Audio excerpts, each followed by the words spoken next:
કેમ છો ફ્રેન્ડ્સ? મજામાં? મારા નવા વિડીયોમાં આપનું સ્વાગત છે. તો ફ્રેન્ડ્સ, જાન્યુઆરી 2025ની વિઝા બુલેટિન રિલીઝ થઈ ગઈ છે. હું આપની સમક્ષ લઈને આવ્યો છું America immigration update. Visa bulletin compare to December 2024 અને જાન્યુઆરી 2025 વિઝા બુલેટિન. ચાર્ટ એ અને ચાર્ટ બી. ફાઇનલ એક્શન ડેટ અને date of filing January 2025 visa movement. તો ફ્રેન્ડ્સ, આપને અમેરિકા વિઝા મુવમેન્ટ જાણવામાં રસ હોય તો મારા વિડીયોને અંત સુધી જોઈ લાઇક કરી સબસ્ક્રાઇબ કરવાનું ભૂલતા નહીં. હું આપને આની દરેક અપડેટ રેગ્યુલર આપતો રહીશ, જેથી આપને વિઝા બુલેટિનની સચોટ માહિતી મળતી રહે. તો વાત કરીએ કે જાન્યુઆરી 2025 ઇમિગ્રેશન વિઝા મુવમેન્ટમાં શું ચેન્જીસ થયા છે.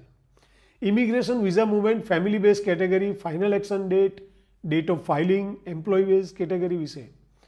ફ્રેન્ડ્સ, વાત કરું દર વખતની જેમ તો USCIS દર મહિને વિઝા બુલેટિન ચાર્ટ પોતાની વેબસાઇટ ઉપર મૂકતા જ હોય છે. તેમાં એ અપડેટ કરે છે કે rest of world, China, Bharat, Mexico, ફિલિપિન્સની final action date, date of filing, employ base category વિશે કઈ કઈ કેટેગરીમાં કેટલી મુવમેન્ટ થઈ છે.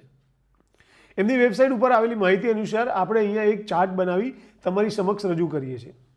તેમાં લેફ્ટ સાઈડ ડિસેમ્બર મહિનાની અને રાઇટ સાઈડમાં જાન્યુઆરી મહિનાની ઇમિગ્રેશન વિઝા મુવમેન્ટની અલગ અલગ કન્ટ્રી વાઇઝ તેની ફાઇનલ એક્શન ડેટ અને ડેટ ઓફ ફાઇલિંગ અને કેટલા મહિનાની મુવમેન્ટ થઈ છે, કેટલા દિવસની મુવમેન્ટ થઈ છે તે વિગત અને અત્યારે કરંટમાં કઈ ડેટ ચાલી રહી છે, આ બધી વિગત આ ચાર્ટમાં શો કરે છે. તે તમને ચાર્ટ ઓન સ્ક્રીન તમે જોઈ શકો છો. તો વાત કરીએ ફેમિલી બેઝ કેટેગરીમાં ફાઇનલ એક્શન ડેટની. તો rest of world, China, Bharat, Mexico અને ફિલિપાઇન્સમાં શું ચેન્જીસ થયા છે. તો F1 કેટેગરીમાં રેસ્ટ ઓફ વર્લ્ડ, ચાઇના, ભારતમાં 31 દિવસ એટલે 31 દિવસની મુવમેન્ટ જોવા મળી છે. મેક્સિકોમાં કોઈ મુવમેન્ટ જોવા મળી નથી. ફિલિપાઇન્સમાં 7 એટલે 7 દિવસની મુવમેન્ટ જોવા મળી છે. F2A કેટેગરીમાં મેક્સિકોમાં 30 દિવસ એટલે 30 દિવસની મુવમેન્ટ જોવા મળી છે. બાકી બીજામાં કોઈ પણ મુવમેન્ટ જોવા મળી નથી F2 કેટેગરીમાં. F2B કેટેગરીમાં રેસ્ટ ઓફ વર્લ્ડ, ચાઇના, ભારતમાં 21 દિવસ એટલે 21 દિવસની મુવમેન્ટ જોવા મળી છે અને મેક્સિકો અને ફિલિપાઇન્સમાં કોઈ પણ મુવમેન્ટ જોવા મળી નથી. F3 કેટેગરીમાં રેસ્ટ ઓફ વર્લ્ડ, ચાઇના, ભારતમાં 77 એટલે 77 દિવસની મુવમેન્ટ જોવા મળી છે અને મેક્સિકોમાં 31 એટલે 31 દિવસની મુવમેન્ટ અને ફિલિપાઇન્સમાં 61 એટલે 61 દિવસની મુવમેન્ટ જોવા મળી છે F3 કેટેગરીમાં. વાત કરીએ F4 કેટેગરીમાં તો રેસ્ટ ઓફ વર્લ્ડ, ચાઇના અને મેક્સિકોમાં કોઈ મુવમેન્ટ જોવા મળી નથી. ભારતમાં 31 દિવસ એટલે 31 દિવસની મુવમેન્ટ જોવા મળી છે અને ફિલિપાઇન્સમાં 90 દિવસ એટલે 90 દિવસની મુવમેન્ટ જોવા મળી છે. તો ફ્રેન્ડ્સ, હવે વાત કરીએ ફેમિલી બેઝ કેટેગરીમાં ડેટ ઓફ ફાઇલિંગ વિશે. તો રેસ્ટ ઓફ વર્લ્ડ, ચાઇના અને ભારત, મેક્સિકો અને ફિલિપાઇન્સમાં શું ચેન્જીસ થયા છે. તે F1 કેટેગરીમાં rest of world, China, Bharat અને મેક્સિકો, ફિલિપાઇન્સમાં કોઈ મુવમેન્ટ જોવા મળી નથી મિત્રો.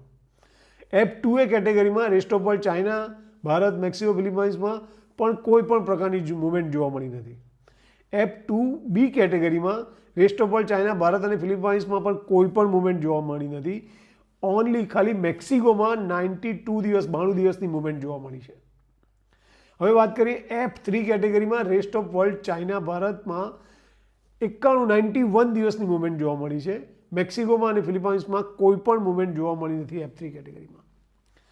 હવે F4 કેટેગરીમાં રેસ્ટ ઓફ વર્લ્ડ, ચાઇના અને મેક્સિકોમાં કોઈ મુવમેન્ટ જોવા મળી નથી. ભારતમાં 14 દિવસની મુવમેન્ટ જોવા મળી છે અને ફિલિપાઇન્સમાં 163 દિવસની મુવમેન્ટ જોવા મળી છે. હા દોસ્તો, આ હતું ડેટ ઓફ ફાઇલિંગ વિશે. આ જ પ્રમાણે આપ એમ્પ્લોય બેઝ કેટેગરીમાં પણ સ્ક્રીન પર આપેલ ચાર્ટમાં આપ જોઈ શકો છો. અને હા ફ્રેન્ડ્સ, હવે પછીના પીરિયડમાં લીગલી ઇમિગ્રેશનનું કામ ઝડપથી આગળ વધશે એવું લાગે છે, કારણ કે ટ્રમ્પ સરકારની વાતચીત પરથી એવું લાગે છે કે તે લીગલી ઇમિગ્રેશન પર વધારે જોર મૂકવા માંગે છે. તો ફ્રેન્ડ્સ, એ જ આશા સાથે ફરીથી મળીશું એક નવા વિડીયો સાથે. Good bye.